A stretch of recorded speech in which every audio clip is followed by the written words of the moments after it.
Hello there, welcome to ITV News Meridian. Tonight's headlines in the southeast. On trial, a 22-year-old man admits killing Kent Police Community Support Officer Julia James, but denies murder.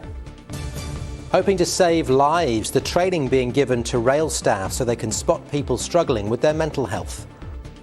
Rail staff can act as that sort of first defence to intervene and get people help that might need it at times of distress.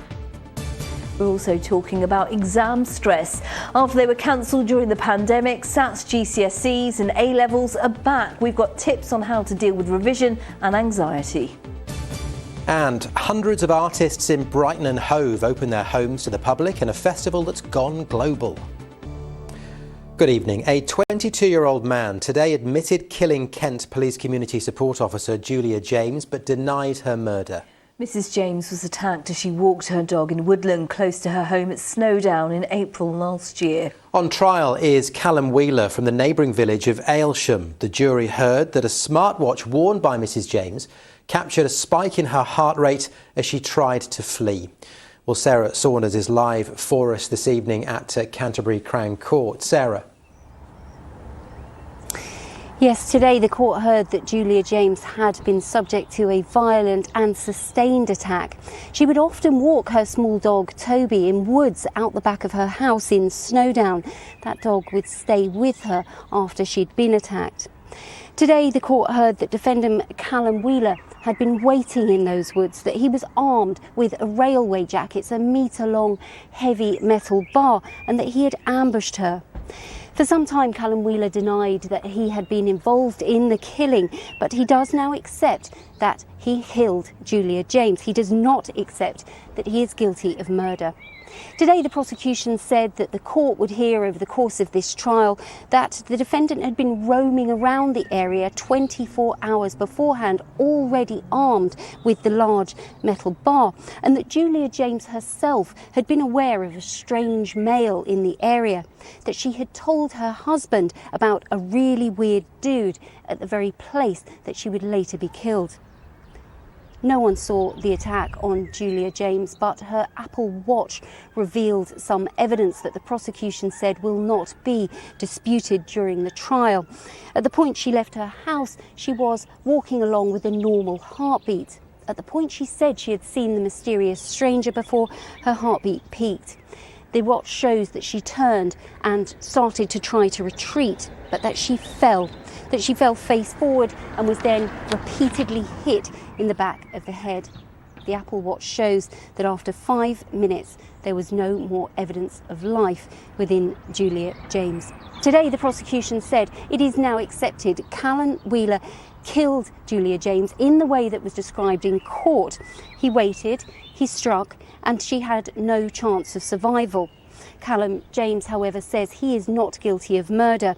The prosecutor said what the jury must now decide is whether he intended to kill her or at least cause serious harm. Callum Wheeler says that he is not guilty. OK, Sarah Saunders, thank you very much indeed. Ferry, the pride of Kent, has today passed its 4th inspection by the Maritime and Coast Guard Agency. Moored in Dover, it had failed 3 inspections after the firm sacked nearly 800 workers in March. The MCA says the vessel has been released from detention and can commence operations when P&O ferries are ready. A 15-year-old boy accused of viciously attacking a care worker from Worthing has claimed he was attacked first. He's one of 3 teenagers on trial at Hove Crown Court following the assault on Alan Wilson at Easter last year in Longcroft Park. The defendant said he did not know how the 46-year-old suffered his life-changing injuries, telling the jury he felt sick after being told of Mr Wilson's condition. All 3 deny the charges against them. The trial continues. Unions are warning of imminent plans to close more than 1,000 ticket offices at train stations. It's thought stations across the southeast could be affected, a spokesperson for the rail delivery group said. While no decision had yet been made, the pandemic has been an unprecedented financial shock to the railway. Councillors in Brighton are being asked to agree new terms of a loan made to the I360. The attraction currently owes the city more than £42 million, having consistently failed to make its payments. The council said it aims to get the loan repaid as quickly as possible while giving the landmark a sustainable future. Today marks the start of Mental Health Awareness Week, and rail staff across our region have been helping people in distress and those who are struggling to cope. The suicide prevention charity Samaritans has now trained 25,000 workers to help vulnerable people on our railways and potentially save lives. Lauren Hall reports. Every day, tens of thousands of rail journeys are made here in the South East. Carl Dewey works on the railways as a security officer and knows how busy it is with so many people passing through. He always tries to engage with passengers and can now spot the signs of someone in distress, following a training course from the suicide prevention charity Samaritans. He says it's been invaluable and he's already put what he's learnt into practice. It was probably about 2 weeks after taking part of the course. Just saw someone sitting there a little bit upset, and just went up to him and just went, "Hi, how are you?" It was literally just those few words. It opened up a conversation, and it actually opened up a larger thing to know that this person in question actually needed someone to talk to.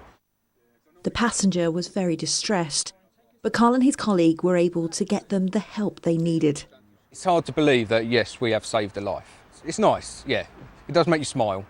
It makes you want to get up and do it again the next day and just help and support people. 25,000 people have now taken part in the training. That's more than 1 in 5 in the rail industry. And in the past year, rail staff have used it to help more than 650 people, potentially saving their lives. We have one of the busiest rail sectors across the world, and so quite often people are there, going about their business, but at times as well people are facing difficulty, and rail staff can act as that sort of first defence to intervene and get people help that might need it at times of distress. Another initiative is the Brighter Journeys campaign.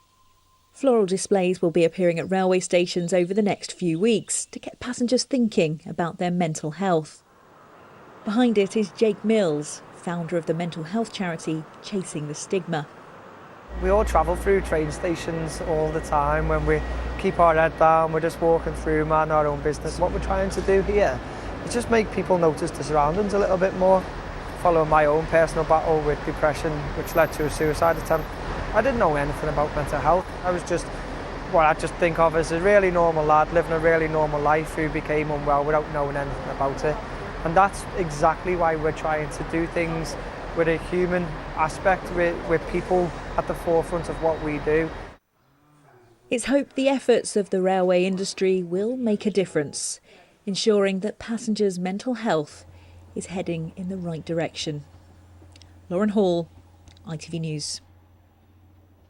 Well, joining me is Marwa El Murad from the Mental Health Foundation, which is behind the campaign.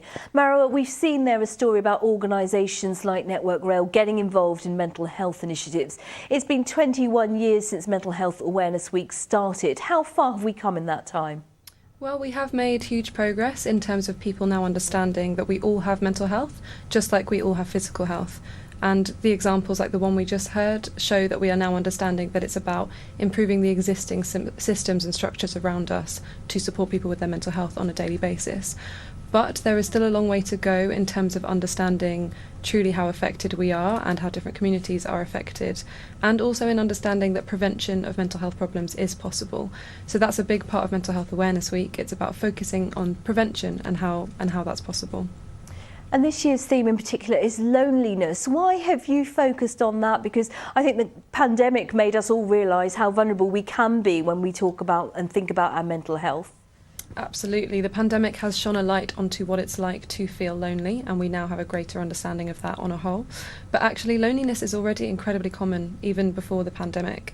4 out of 5 adults will feel lonely at some point in their lives. So it's not something that's just about, the classic image of an older person living alone. Actually, you can be lonely in a crowd as well. Despite having a large family or many friends, you can still experience loneliness, and loneliness can lead to longer-term mental health problems. So it is really important that we shed a light onto these experiences and that people can understand they're not alone if they're experiencing loneliness, that there are others around them that have experienced similar things too, and that there is something that we can do about it. So help us, what should people do if they are in that situation? So to cope with difficult feelings, I would say try and fill your time with things that bring you joy and purpose, and also think about who you want to surround yourself with. It's not about the quantity of the relationships we have, but the quality, and think about what it is that you want out of the relationships in your life. Try and find people that get you, that represent you and your experiences and where you've come from, and that make you feel a sense of belonging. Marwa El Murad from the Mental Health Foundation, thank you for that good advice. Thanks for having me. Well, you can find more support and advice on our website. The address itv.com/Meridian. A woman has been jailed for robbing a man in his 70s, punching and kicking him before stealing his phone and wallet. 41-year-old Yogni Limbachia attacked her victim in an alleyway near Tilgate Parade in Crawley. The 41-year-old was sentenced to 2.5 years in prison. The Maison Dieu in Dover could soon be a stopping point for thousands of pilgrims from across the world. The leader of the council welcomed an international delegation of pilgrims ahead of the Kent Pilgrim Festival in September. A £9 million restoration is underway with the hope of putting the 800-year-old hospital back on the pilgrimage map. Now you're watching ITV News in the Meridian region. Coming up on our programme this evening, hundreds of artists open their homes to the public in a Sussex Arts Festival that's gone global. And Brighton on calls for their best ever season, record one of their best ever results in front of a record crowd. You can find more on all of today's news, of course, on our website. Details of how you can log on the screen. There's the phone number if you've got a story idea for us, and don't forget to follow us on social media as well.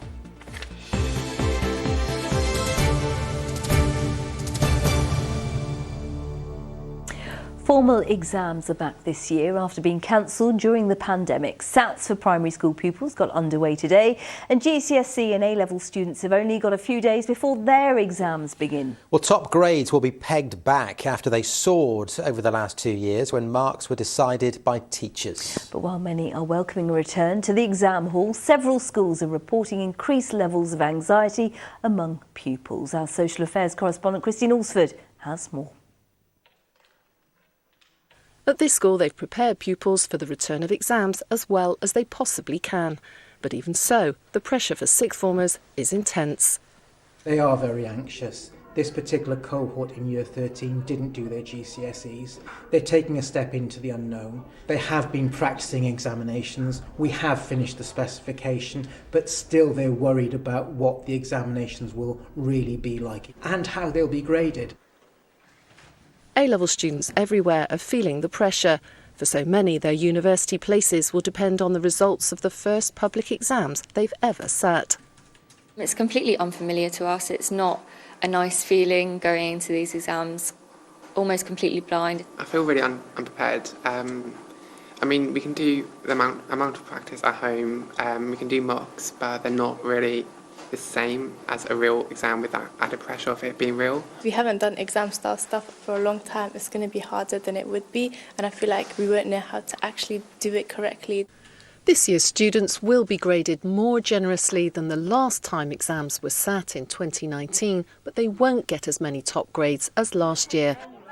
Then, when results were decided solely by teachers, 44% of all grades at A-level were A-stars and A's. What we think we need to do is move the pattern of grading gradually back to the pattern of grading that we had in 2019. But we think it would be really unfair to students who have been through a tough time these last couple of years to do that all in one step. So it's being done over 2 years instead, but the plans aren't going down well with everyone.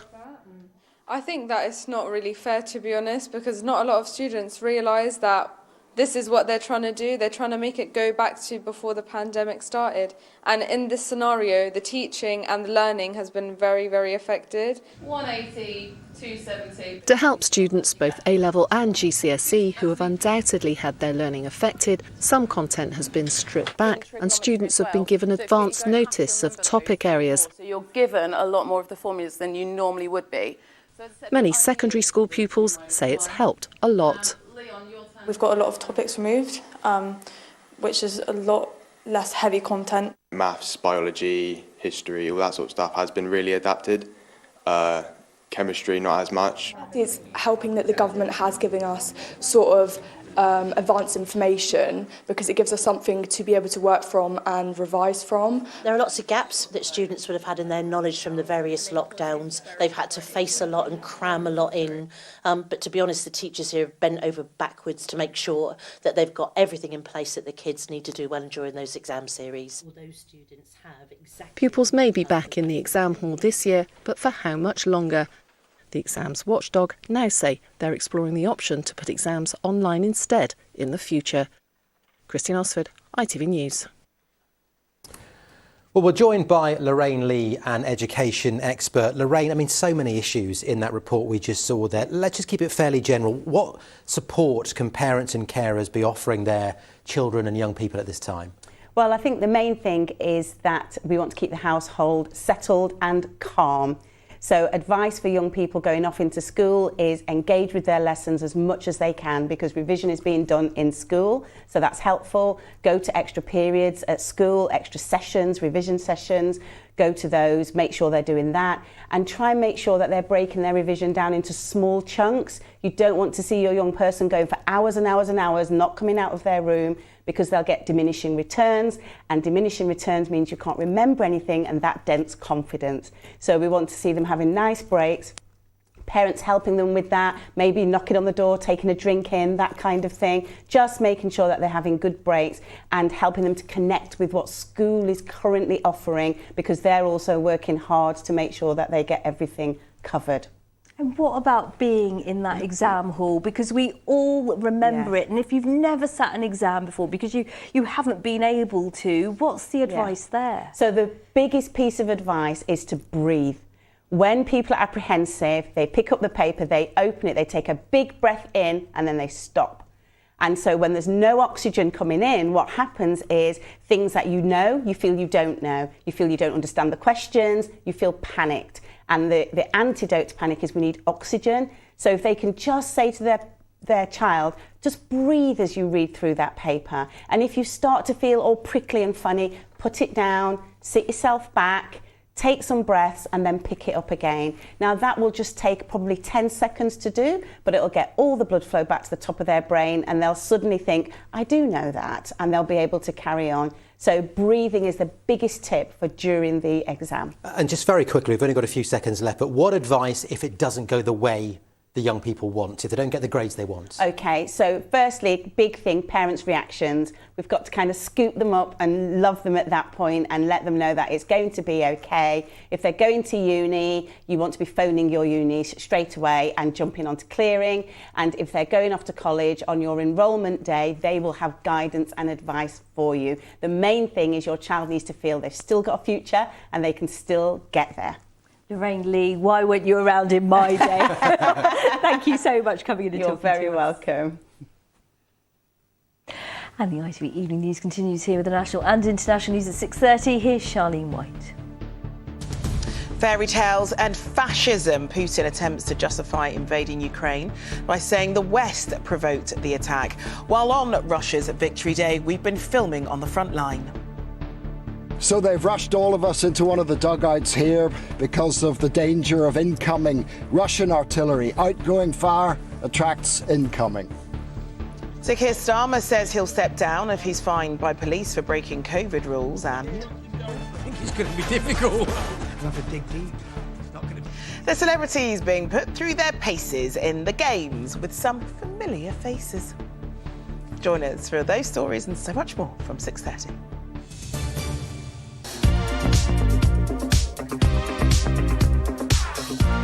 Crawley Town's owners have made it clear they're looking ahead to a new era as their hunt for a new manager begins following the dismissal of John Yems. And they grabbed a point at relegated Oldham to finish their season in 12th place.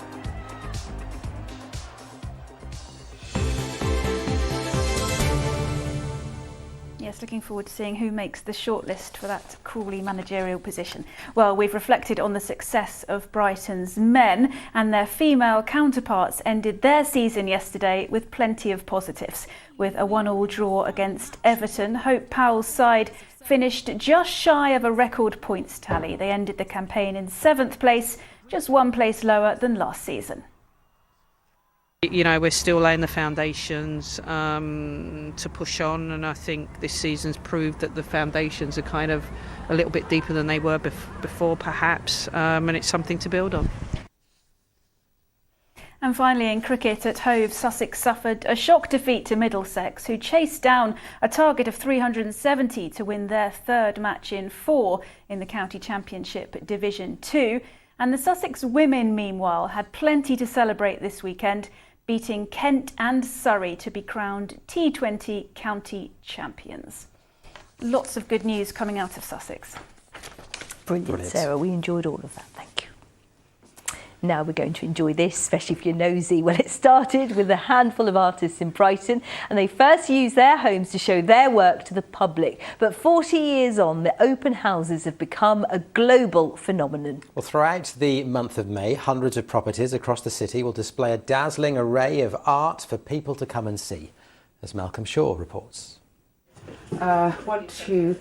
and then that one would be, do you think, in the middle of the picture? Tweak it. They call it the Tate Gallery. Last-minute picture hanging is underway at the home of Gail Gibson Tate, just one of 150 venues for this year's Artist Open Houses.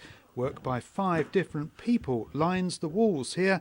The movement was created by Ned Hoskins, who threw open the doors of his house in Brighton 40 years ago. He had the idea of opening his house to the public as part of Brighton Festival and inviting people inside to see his work. And he kind of saw it in a way as a very democratic thing to do, it dissolved barriers that some people feel about going to art galleries and made everybody feel welcome to come into an artist's home and view work.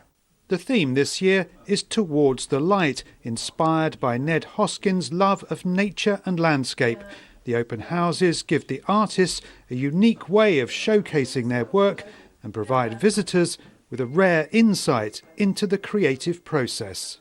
It's an unusual thing to have your door open, certainly in Britain, and to invite people in. At one point I had a painting that was called The Gossip, and people actually sat down. They were sitting on the floor, on the sofas, telling each other stories about what gossip had done to them. And it was extraordinary. I think it would be really nice to see you working at on a big scale. Inclusivity is now an important part of the open houses. Figment Arts are displaying work by autistic, learning disabled and neurodiverse artists. What a lot of the artists need is a place where they can actually come and make work. So, home might not be a place where they can focus, or they might not have the space or the facilities. And I think a lot of the artists that we're working with haven't had the same opportunities as other people might have had. So, they might be starting from a different place in terms of their art journey. I've never done artist open houses yet, but I've always really wanted to. So, I'm really looking forward to this, and I hope I get more, coverage and publicity from it, and people see my art and the other artists in Figment Arts. The artists' open houses may have started here in Brighton, but they inspired similar events across the world. The 40th anniversary celebration runs alongside the Brighton Festival and Fringe throughout the month of May. Malcolm Shaw, ITV News, Brighton. Some fantastic work on show there, but do you fancy the principle of throwing open your doors and letting people wander around your house looking at your art collection? Yeah. Because I know you have a vast art collection. I was going to say, yeah. I mean, you might see lots of George Michael posters, and I can kind of guide you through all of them, from the Wham years. Oh, the hours would fly by. No, but I just think it... Right, OK, move on, Matt. Sorry. Let's talk about, that's available all through... You froze me out there, and there was physical contact. Let's talk about the weather. So that's happening all through May, as is some very nice, interesting wildlife stuff. Get me out of this hole I've done. I don't know what I can do this time of year. We've got lovely things coming out. We've got cygnets and goslings hatching. We've got the dormice coming out of hibernation. One creature that I think is under-celebrated is the mayfly. So this is like a little invertebrate, little sort of grubby thing that lives in freshwater, rivers, streams, lakes for a year, a couple of years, and then it emerges as a fly, and it looks like this. So this is initially how it looks. It's sort of quite pale, and then it sheds another layer of skin. This is when then it's a fully mature adult, this lovely bright colour, long legs, long tail, and once they are like this, having lived for a couple of years under the water, they then only have about a day, or even less than that, depending on the species, just maybe minutes or hours, to live. So they have in that time to find a mate, to breed, to lay their eggs, and the cycle all begins again. It's not long, is it? It's so sad. Do you know, they live for such a short amount of time as an adult that the adults don't even have proper mouths because they don't even feed as an adult. But I'll tell you why they're lovely, because they're they're a great indicator of river health. So if you see these mayflies, it's a great indication that you've got a very healthy, lovely, pollution-free river. So they are something to be celebrated. But they have got to cram a lot into a day. Into a day, yeah. You can come and see my George Michael art collection. One day on Earth. You've got one day and that's how you're going to spend it? Dear. Anyway, of course you would. I mean, why wouldn't you? Please, let's get the weather forecast. Here's Holly.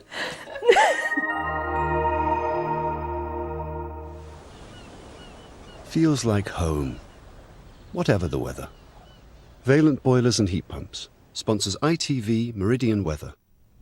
Some lovely bright skies overhead for today. A bit more high-level cloud feeding in. That's ahead of a weather front that's pushing our way for tomorrow, but it is a week-old affair. It'll just give us, I suspect, probably for most, a cloudier start to tomorrow. Brightening again later, and then I put changeable from midweek. By that I mean we could see some outbreaks of rain, but there is uncertainty about the detail. It could start perhaps wet on Thursday as well, but that will clear through, then turning more settled and warmer as we head towards the weekend.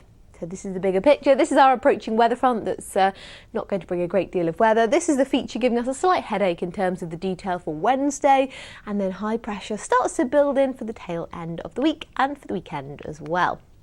Out there at the moment, not a great deal going on, generally quite bright, more cloud though working its way in, that thickens as we head through tonight. A few splashes of rain, not very much of it, and a mild one for tonight, so temperatures for many not falling below around 12 to 14 Celsius. So as we head into tomorrow, I think a much cloudier start than we saw this morning. Again, a speckle of rain, but not very much at all. This is our weather front, as you can see, really petering out, so no real useful rain for the gardens at all, I think, for most of us, probably just bringing a cloudier picture. Brightening from the west later, more of a southwesterly breeze picking up, and temperatures will be a bit lower than today's values.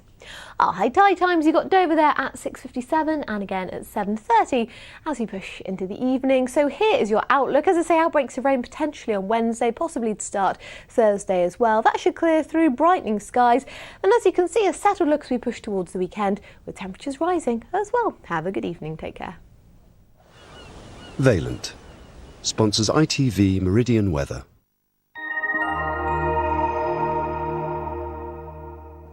And you're up to date in the southeast. In just a moment, the ITV Evening News here with Charlene White. For now, though, from us, that is it. Have a fantastic evening. I'm back with your late update at around 10:30 this evening. We're off to talk about art. And no news presenters were hurt during this programme, I'd like to reassure you. Bye-bye. Bye-bye.